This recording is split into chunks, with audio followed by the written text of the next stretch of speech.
తెలుగుదేశం కార్యకర్తలు వరకు ఏం మాట్లాడాలనుకుంటారో ఇప్పుడు 4.5 సంవత్సరాలు ఎట్టి చాకరీ చేయించుకుని మన సీట్ల అంటే ఊరుకుంటామా?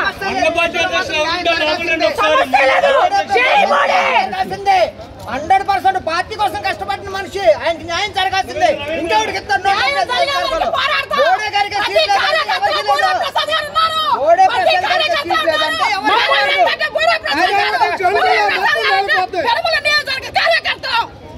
కాదు. మోడీ ప్రసాద్ గారు పార్టీ ఆశించిందమ్మా, చేయండి అని మాతో ఆయన చేసేది కాదు, మాతో కూడా చేయించారు.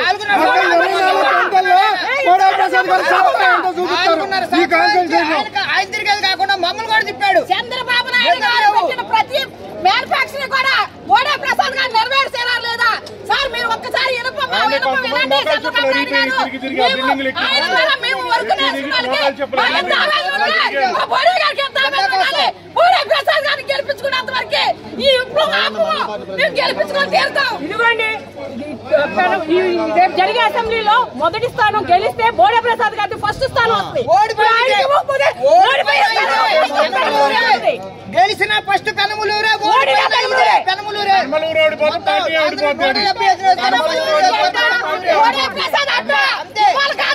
ఎట్టి పరిస్థితుల్లో ఇవాళ సాయంత్రానికి లిస్టులో పేరు అవ్వాల్సిందే.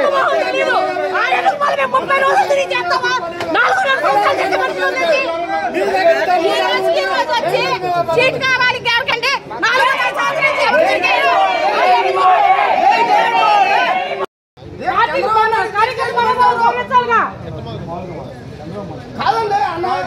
మనోభావాలు గౌరవించాలిగా.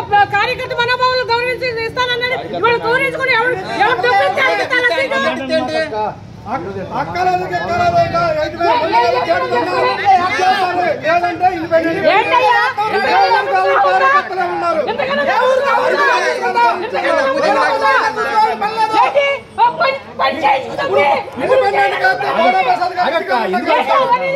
ఏంటి ఆ రోజు